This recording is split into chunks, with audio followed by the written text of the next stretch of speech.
planet in which we all live in. A place we call home, the only known place where life exists, where plants grow and animals thrive, a place where we all live. However, there's another world within Earth, where monsters lurk, where creatures eat a whole tree in just 3 days, where living stink bugs release an excruciating smell, where scavengers clean themselves after a nice meal. This is the world of miniature monsters. Welcome to A5. Miniature Monsters is a series of documentaries composed by A5 about the mysteries of the unknown world of arthropods. In this episode of Miniature Monsters, we will be looking into the communication mechanisms of these arthropods. However, we must first figure out the definition of communication. Well, communication is an essential mechanism for many species in the animal kingdom, especially arthropods. Communication refers to the exchanging of information between one living organism to another. This information can be anything from warning of predators to communicating for mating. This information can be communicated through any way, but the most common way is through scent or colors on the creature's body. An Australian cockroach, one of the most common insects you'll find in your house if you live in Australia. Cockroaches are found almost everywhere, from your house to arid landscapes. In fact, cockroaches in general are found in every continent except Antarctica. This cockroach is a female. You could tell as it has only one pair of anal cerci at the end of its abdomen. This is also a juvenile, as it does not have wings on its back like the adults would. Wait, what is that excruciating smell? It's a musty, oily, pungent odor.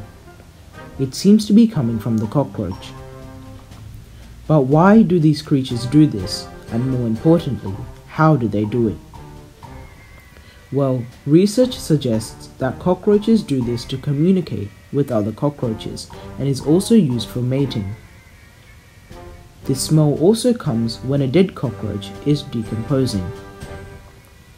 This cockroach, however, is most probably communicating as it cannot mate as it is not an adult.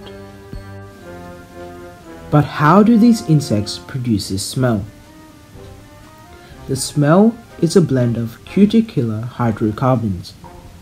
The smell can also be produced when a cockroach is decomposing. This smell is made from lactic acid. But one thing we already know about this smell is how bad it smells. Another form of communication is to warn predators to not eat the creature. Ladybugs have a marvelous mechanism to do this. Ladybugs, also called ladybirds or lady beetles, belong to the family Coxolenidae, which share the same mechanism for warning predators. They warn predators by having a bright-colored elytra with black spots. This is known as aposematic coloration. The elytra of an insect is more commonly known as its outer wings or its protective wing case. The bright colors on its elytra warn predators that it is poisonous, as it produces alkaloids, which are toxic chemicals that make them unpalatable to hungry spiders, ants, or other predators. This is an extremely effective method of communicating to predators to not consume this creature, which both help the ladybug and its predators.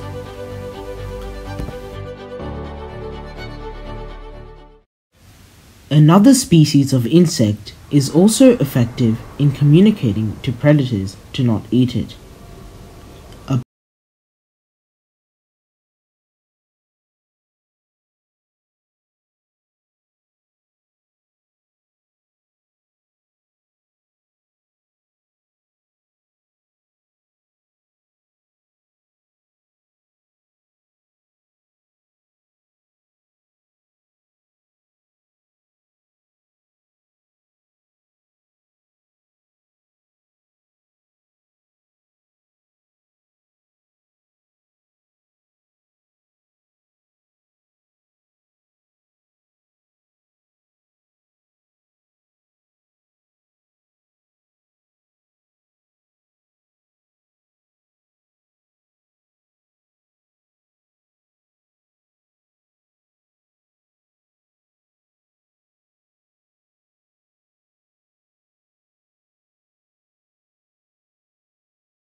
Communication is not only used for warning of predators, but is also used for many different purposes.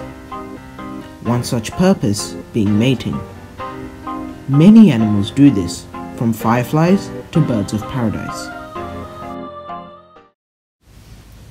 A fiddler crab. He is trying to attract a mate. Fiddler crabs are a unique genus of crab, as the males have one giant claw and one smaller one. It is known that these crabs use this claw to attract a mate. It does this by waving its giant claw. The larger the claw, the higher the likelihood of the crab attracting a mate. This means that a male with the largest claw will attract the most mates.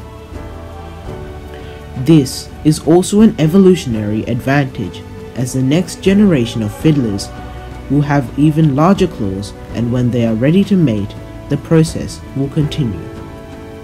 This means over generations and generations, the fiddlers will have larger claws, increasing the likelihood of a fiddler getting the chance to mate. This is known as sexual selection, and it seems that communicating to attract mates is one cause of it. The world of arthropods is a dangerous place, so one must communicate to survive. Whether it's to warn off predators or to attract a mate, most arthropods have at least one way of communication. It seems like communication is an essential part of life, even for the world of miniature monsters. And now, we have the first piece of the puzzle to understanding this truly fantastic world. The world of the arthropods may not be what it seems.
Next episode, we search for this puzzle's second piece as we look into the defensive techniques of this truly mysterious world.